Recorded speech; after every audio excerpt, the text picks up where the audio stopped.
Hi everyone, Jay here from JAAD Productions, back with another video, and as you can tell from the title, this is a roundup of Warhammer Fest, which is now just concluded, and I'm just going to give a quick summary of what my thoughts and opinions are on it, the takeaway, the big things, in case you wanted to just get a picture of what everything looked like from the beginning. There were also a couple of miniature announcements, not miniature, but like small announcements during the course of the week. These include things such as the new pain boss for the orcs, for the beast snaggers. Then, of course, we moved into day one, the day I was most interested in, seeing that it was Age of Sigmar focused. First thing it gave us is Cragnose, a horrifically hideous and ginormous model, which is both awesome and terrible, depending on your perspective. My personal opinion on it is I think it's pretty cool. It's not personally my taste, but hey, I also don't have any destruction armies to worry about putting it in. I'm excited to see what he looks like on the field and on the tabletop next to some of the other models. Overall, he looks pretty interesting. I'm worried that he'll mostly just be a bit of a dud, though. I'm not going to judge him, though, by these basic rules that they've decided to show off right here and there. It's like, ooh, he can dispel spells. Sure. But Cragnose, and the fact that they confirmed in the interviews, or at least inferred, that Cragnose here is the last of the Broken Realms series. So the Broken Realms series is a 4-part book, essentially, series, and that we have reached the end of it. And of course, we all know why now at this point. If you're unaware why, we'll get to that at the end of this. And then it's coming with a whole host of new models. I've got my eyes on the new Croak. There's these Witch Hunter father-daughter pairing. There's these Twins of Slaanesh, the newborns. There's the Bug Piper. Bunch of new stuff coming along with Cragnose. And then we also got a whole bunch of new stuff covering the Soulblight Gravelords, hotly anticipated, especially by me. I'm going to pick these guys up, and T is also going to pick them up. And we get awesome models such as this character here, Luca Vi, the Mother of Nightmares, this awesome hideous thing, and this generic Lord version of them, the Vengorian Lord, which is the one I'm obviously going to be building, because I dislike named characters, and Age of Sigmar currently doesn't give you, in the battle tomes, any sort of incentive to actually even cover, or even really include them and make them your general in most circumstances. But then we started to get into a whole bunch of different things, particularly about the Soulblight Gravelords, and at the end of this they said we've now seen everything the Soulblight Gravelord have to offer us in terms of new models, and I don't mind saying, I'm actually really disappointed. That said, the new models they've shown us are amazing. What I'm disappointed with is the fact that, by the looks, almost everything that we're getting that's new, approximately 70% of it is all named characters. And I hate that. I hate named characters. Named characters never perform well. There's very little incentive to take them over the regular characters. There's a few where it's actually, a bit of a toss-up. First, and it really comes down to how you want to play your list, but they end up dictating your army for you. Now, Ruddigar, the Beast, is like, okay, that's very cool. Luca Vi, that's very cool. Okay, these characters look awesome. Belladonna Volga, okay. Oh, Belladama Volga. Another named character. Very cool, but it's a named character. So almost all of the vampires we have are named characters. We have our Rat King, we have our Lady of Malice, we have Wolf, Old Lady Wolf. Tell me, Grandma, why are your wolves so wolving? We have Ruddigar, we have Luca Vi. As far as I can tell, we seem to have two generic characters.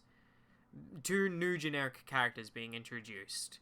Plus a bunch of skeletons and reserve stuff that, is great because it's fodder. No one's going to argue with this. I would have preferred, as I've elaborated before in videos, that this was an army more focused on vampires, exclusively, without the skeletons and zombies and stuff. But I guess that stuff is just not going away, and if you're a Legions of Nagash player, well, screw you, apparently. hopefully Legions of Nagash actually get addressed in this forthcoming edition, which is something I really don't want to talk about. And then there was a pointless game that I won't be playing. So then we moved into Day 2. Now, Day 2 was all about Warhammer 40k, and it was not something I had a lot of real interest in. Especially once I saw it was Sisters of Battle. Now, it's better than Space Marines. Anything's better than Space Marines. But I didn't really have too much an opinion on this because I'm at a stage right now where Warhammer 40,000 9th edition is a shit show of a release. It's actually quite terrible. And it's riding the coattails of 8th edition, or 8.5 edition as I like to call Psychic Awakening, which was a total just clusterfuck. Really, that's all it was. It was just a clusterfuck. And now they're trying to fix it and course correct. Problem is, we're not getting books fast enough, and it's just horribly... It's a thing of the past. We were promised 8th edition was our living edition, it was our last edition, we wouldn't have to suffer through this bullshittery again in the modern age, because doing things in this business model should be a thing of the past. That's what made Age of Sigmar 2.0 great. Apparently they haven't learned their lesson. They're a glutton for punishment, and there's a reason I'm not buying any 40k right now. So, we got a whole bunch of new Sisters news, which T, as the sister collector between us, who's been a fan of the Sisters of Battle and the Witch Hunters since their first appearance, his entire army is goddamn metal. I mean it, like, not just metal awesome, I mean, like, it's pure white metal. He only has a small collection of the new stuff because it's kind of ludicrous to get, unfortunately. And stupidly expensive in Australia, but that's a different problem that I keep harping on about, that I'm not here to harp on about today. We got this character, which is an interesting new character. The fact that it's a High Lord of Terror is a bit of a what the what, but hey, she's in one of those Matrix suits. I'm actually a fan of these. Well, okay, I'm kind of divided on them. I'm not a fan of this particular model. I'm a fan of the Paragons. I hate these models, though. I hate these. I think, GW doesn't quite know how to sculpt female faces. And that's T's opinion, and it's something I agree with to a certain extent. Their Lilith model is, atrocious for many reasons, which I've gone into in the past. At the same time, I'm not going to argue with a faction getting new stuff and being fleshed out, because every faction deserves that, and to be honest, even though these have some bad things about them, and I could be like other people and harp on about their design, or how they don't fit the aesthetic, and how anyone who likes them is dumb, I don't believe that at all. I think these are cool to certain people. Some people are not going to include them in their armies, some of them are. I think I will include some in a small Armies on Parade Sisters force that I want to put together. Not the named character, but the general Paragon warsuits that this one is based off. I think they're not bad. I think they're an extension of the aesthetic. I think they're basically a little jarring that we haven't seen these before, and they're very dangerously close to being pretty much female Space Marines with some of the new stuff that we've been shown off. But I hate this model. But at the same time, it's cool. I wouldn't mind including it. I might not like... I'll put a helmet on it, or get a different head. Because really, it's the head and the pose that I don't like. At the same time, still a cool model. This appeals to a lot of people. Still a well-designed model and a well-made model. You can say that. I'd actually like to put this head on that, if possible. The Palatine, this was mostly about these guys. And Celestians getting more options is better. Because Celestians have always been one of the things that T has explained to me as they're a completely redundant choice for every edition since 6th edition. Ever since 6th edition, they've just been Sisters of Battle, but with a higher leadership and the ability to take a bunch of different special weapons and combi weapons. Which was fantastic, depending on what you were doing, but otherwise you were probably better off just spamming Adeptus Sororitas, and in 8th edition, it was a case of that was firmly cemented as, like, Celestians, why bother with them? So, seeing different loadouts, seeing melee Celestians with 2 different loadouts, with these battle shields, with the maces, gotta love the aesthetic. I think these are very cool, I think they work. I like that they have the bolters, or the bolt pistols, part of the shields. The Paragon warsuits, they summed up a lot of stuff that we've already seen. The Predator tank by a different name, with a battle cannon. And then, of course, this front cover for what is probably, after the Drukhari cover, the worst cover so far of the new edition. This is terrible, I think. I personally think this is terrible and doesn't encapsulate anything about the army.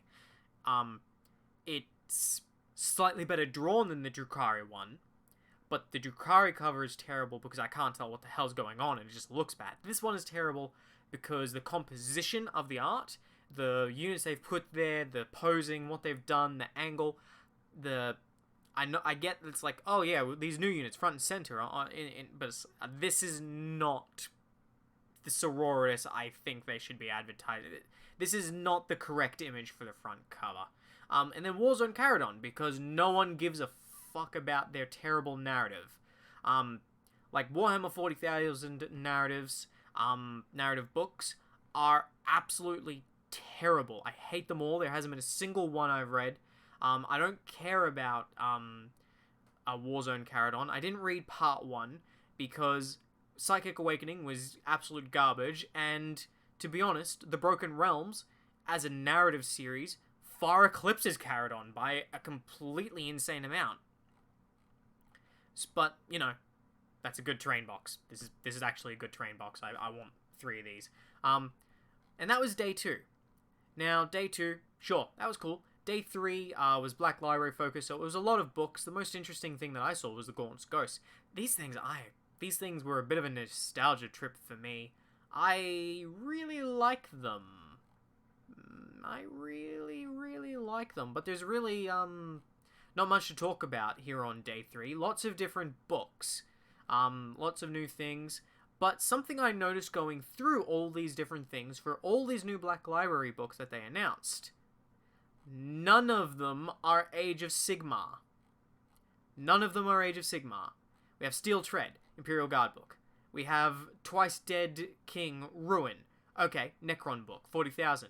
We have Trader Rock, 40,000 Guardsmen. We have Grim Repast, a Quillian Orask novel. Quillian Orask, okay. We have Grim Repast, another 40,000 one. We have Sanctum Sin, another 40,000 one. We have Broken City, another 40,000 one. We have another, well, it's the Siege of Terror, the 30k, but it's another 40,000 one. We have Volpone Glory. Volpone Glory, another 40,000 one. We have Ibram Gaunt Bookmark, which is really, actually kind of cool. I want one. But we have Serpent and the Saint, on Ordesh, another 40k one. We have the Sabbath Worlds and collection. 0 Black Library Age of Sigmar announced infuriates me. I just picked up an Age of Sigmar book. Which one is it that I'm reading? Age of Sigmar deserves and needs more narrative love. I'm currently reading Overlords of the Iron Dragon. Surprisingly good. But a lot of their other books are okay to very good, but kind of obscure and hard to get my hands on now. They need updating, they need love, they need support. Why was there no Black Library? Come on, I'll write them for you if you need. Day 4 was Specialist Games. For everyone who was curious, we got the Ideneth Warband, which I called it. That symbol was very obviously Ideneth. We'd been expecting this for a while. We knew we were getting a fish. This guy is a really cool version of their Ideneth. The guy who comes in the Start Collecting box, that named character, the one who supports the Namadi and heals them. Forget his name. Gosh, what is it? Does it have it here? Okay, does not have the names with them. Okay, still, very cool models. The crab is awesome. The fish is awesome. I think the fish is super cool. You know, crabs. More Namadi life, seeing a bit more life into the Namadi. I like this because this is showing you more of the Achillean side, but on foot. That, you know, the Achilleans are sort of those raider knights that are very cool. And not only that, this is a female sculpt, which the helmet is on, so we don't have to deal with, so GW didn't have to worry about sculpting the face poorly. But the rest of the body gives me ideas in the way it's sculpted and shaped. It's well designed. I really like the sword, the pose, the shield, the way it's got that action thing. I would actually really like to use that. I really like Achillean on foot. I'd also see if... I know I wouldn't be able to without a lot of green stuff, but I think this would be good for making an Achillean queen who exists in the lore, everyone, but GW doesn't want you to build female Achilleans out of the king kit. You have to do some converting. I know, I've looked into it. House of Shadows, Necromunda, fantastic game that I have never played apparently, with fantastic models that make me want to play it every time. I wish it was a little easier for me to understand what I needed to get into it. I'll have to speak to someone about that. But these are some amazing models that give me some cool, scary Adeptus Mechanicus conversion ideas, particularly this guy. Like, this is some cool stuff. There's this, Plastic Thunderhawk trolling us, that was fun. But this got my attention because I am an Eldar player. I love my Eldar craft worlds. They were my first army. I started with them. I have my Eldar army that's been going on for 10 years. Breathe new life into this game, which is a really solid and fun game. I really like Aeronautica. But, and as much as I'm a fan of orcs, and I have my orc army, and I love my orcs, they're not the force I want to play in Aeronautica. I want, you know, my Eldar, because I love my Eldar design of flyers, and to be honest, I'm too poor to get the full-sized ones from Forge World. So little ones will have to do, because I love the vampires and the Nightwings. So yeah, that was our day 2 roundup of the specialist games. Some really cool stuff in there. Then we came to our day 5. Day 5 was a fantastic day for me in particular. We have this orc thing, so the new Beast Snaggle orc army set, something that is very cool. I reckon it's going to go out very quickly. It's going to sell like hot bananas, because everyone wants their codex early, people want their codex, and everyone wants the models in as cheap a bundle as they can get them. The boys here, I'm hoping that these boys are an elite slot for orcs, but that's a personal preference just because of how I'm trying to build my orc army. These Beast Snagger boys look amazing. Hopefully they actually have real orc stats. Orcs need to be 2 wounds, everyone. These Squig Hog Riders with rocket-propelled spears look fantastic. I really like them, seeing more of their poses and stuff. We have the Bomb Squig Rider, I guess. The fact that this guy is our Nob, hopefully our Nob here is a HQ. Looks really cool. I really like it. Anything that's sort of dinosaur-themed has my approval as a Seraphon player. I super like these and look forward to including them in my orcs. I'm super excited that they brought back Zodgrod. Like, that I like. And I like the hair. I like also that it's got the staples to show you that, you know, there's some hair squigs that he has gone and stapled to himself. I love orcs. And I think these are pretty fantastic models. They look very Chongus and the beginning of a redesign. I hate that front cover. I'm hoping that front cover is literally only for the special edition. This guy, much needed, much love. Happy that there is a model coming for this. This is another prediction based on, you know, the art they'd already showed us. We kind of knew this was coming along with everything else. There's a few more things from that they've teased us in art that we haven't seen the official models for yet. But the War Boss in Mega Armor, it's a War Boss in Mega Armor, which is, you know, great. The upgrade to the Cadian Shock Troops, we have the panty-wearing one, as some of my friends call it. Sure. I actually really like this. This got me very excited when I was watching the preview live, and all of a sudden, Guardsmen, Imperial Guard, they haven't been forgotten about, everyone. And maybe we'll see a codex for them soon, and I can start putting together a small 50 power level Crusade force with a whole bunch of different things and be very narrative about it, putting a squad together and put them on armies on display board. But no, it's just an upgrade pack. It's a very good upgrade pack in my opinion. I mean, I know it'll jack up the cost of the box that they're going to go in because, you know, that happens. Hopefully it doesn't jack it up too much by Australian standards. For the rest of the world, you should be relatively okay. And then, of course, yes, how could they not tease us with more of what is to come for 40k? 40k, which I've expressed very, very great opinions on so far, as you all know my stance on it. What is coming next? More Space Marines. Yep, more Space Marines. You like Space Marines? Have Space Marines. You know, it's you know, we have three Xenos armies, Dark Eldar, Necrons, and now you're about to give us Orcs. Okay, 3 Xenos armies, back to Space Marines. We're giving you Adeptus Mechanicus sometime soon in Sororitas. Sure, that's good enough. Back to Space Marines. Alright. At least one of them's Chaos Space Marines, so that's something. Because we're clearly, from this teaser, we're very clearly getting ourselves a codex for the good old Thousand Suns. Hopefully they won't be busted and retarded this edition, like they were the previous edition. Seriously, every tournament I went to, every time I lost a match, I only lost matches against Thousand Suns. Thousand Suns retarded Chaos builds with Chaos and Knights were always in the top sections, along with Magnus, and a lot of the times Mortarion as well. In fact, anything. Anyway, so no complaining about that. So Thousand Suns, yay, more Chaos Space Marines. I like 9th edition in one respect, and that the books are, in my opinion, while stripping down the flavor, making things a little bit more StarCrafty and catering a bit too much to the competitive aspect of 40k. I appreciate the Crusade and I like it, and I like the cleanup that they're taking the opportunity to actually try and balance these goddamn rules. So Thousand Suns, and then Grey Knights, because Grey Knights, they need that. Someday Games Workshop will get Grey Knights, right? Hopefully it'll be this edition.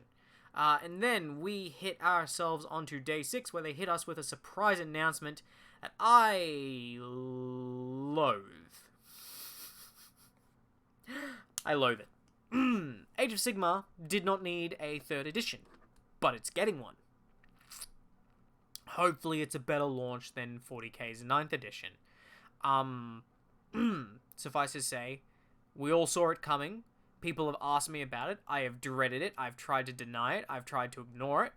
I don't think Age of Sigmar needs a 2nd or a 3rd edition. I think its 2nd edition needs a reprint with errata. In terms of rules I would change, there is one thing I would clarify about garrisons, and then there's one thing I would legitimately change in the rules of Age of Sigmar. One thing. And that's you can't shoot into a combat that you're not a part of. That's it. That's it. It's the only thing I'd change. Now, for this new edition, Games Workshop might decide, based on, things, that Age of Sigmar 2.0 is really, really, really good. So they might just focus on just formatting it better and explaining it better and laying it out better very nicely. That's very all well and cool, and I hope they do that. And they were very vague in their talking about it, obviously, as they are all the time when it comes to anything. But they did let slip, in their interview with the designers, 2 particular things. One of which is that when it comes to match play, we're getting some changes to battalions, and that not all battalions are created equally, and at least they're aware that the War Scroll battalions are not balanced particularly well. They've been trying their best recently in the newest line of books, which have been very good for the most part when it comes to that kind of, at least the War Scroll battalions. There's also changes to how you're building your army, and that'll play into the War Scroll battalions. They let that slip. But then they also talked about the double turn, which has always been a divisive thing. I'm in the category of I could live without it, but I also quite enjoy it. The number of times in Age of Sigmar, like, sometimes the nature of Age of Sigmar, the way things die really fast and hit really hard, and that stuff is always being removed from the board and nothing is super invulnerable, and if it is, it's typically because they haven't designed it particularly well and they probably should update its War Scroll, is simply because the double turn, while for every game it ruins, it makes and delivers in another game. It's a very... It's a mechanic I both approve of, but I'm also lukewarm of, even though it does, like, it has very valid criticisms about the double turn. It's very valid. Like, not everyone's going to enjoy it. We can go back to, I wouldn't mind going back to the You Go, I Go. So, sure. But what I didn't like that they let slip is that going second nets you a command point. I don't like that, because I don't like 40k's current system of command points just for everyone. Now, 8th edition had the problem where it literally tore out the special rules of most units and put them as oh man, I've just had a mind blank. And they put them as stratagems, right? They tore out the special rules of units and put them as stratagems. And so you had a command point drought because all your units have kept their relative costs, abilities, and things that haven't realistically changed too much from their 7th incarnation, in all honesty, in what they do. The problem is the things that made them cool or special or unique in a lot of cases, and the things that made them powerful have been ripped out, and now it costs us a resource to use that. Okay. That led to, well, now I'm just going to not take those things, and then there's a few stratagems that are just useful that are just always going to be used, and my points are always going to go into that. What I love about particularly Age of Sigmar is that your command points are precious. They are extraordinarily precious, and it leads to a lot of tactical depth of when do you spend your command points and what do you spend it on. Decisions like that are minute, they're excellent, they create tactical depth, they make or break games depending on when you learn to play them and when you play them and how you play them. And your command points and your command abilities are a integral part of the tactics, and it's just one of those things of what I'm afraid of, and I'm not saying Games Workshop is going to do that, but what I'm afraid of is that we're just going to have too many command points. I think Age of Sigmar 2.0 is at a point now where there's just the right number of command points flowing out through armies. Some armies are more reliant on command points than others, like Seraphon, who have to generate a lot of command points just to get their army to function at a base level that other armies function at. Whereas other armies, they need those command points for that well-timed thing, because they don't typically get any of them, or many of them. They have to carefully think about, okay, do I need to hold on to one of these for Inspiring Presence? Is now the right time to pop all-out defense? Is now the right time to pop this ability that is going to shift the battle in my favor? Because I only have a few of these. I don't know what exactly I'm going to need them for yet, because there's a double turn to consider. And I see from a design perspective why they would give the person who goes second in a round, you know, in case they get double turned, because they might not have any command points left, which means they might be screwed because they had to command point to Inspiring Presence, they get double turned, now they have no command points. That's part of the thing. Now, it's certainly an interesting conundrum. I'm waiting to see how they do it. That's so far the thing. Now, my thoughts on the 2nd edition. So I'm very, very hesitant, because I think 2.0 is in a very good place and doesn't need too much work. Now, then we got this character. It's a very cool model.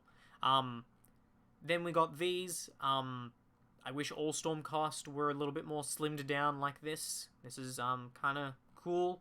Then we have the big Chungus. Sure. Look, Stormcast, I don't mind telling you, are kind of crap, so they need help. And if these models give them the edge, and then they actually update the existing War Scrolls and give them a new battle tome that's, you know, not aged like sour milk, sure. The Stormcast deserve that. They're a really cool army.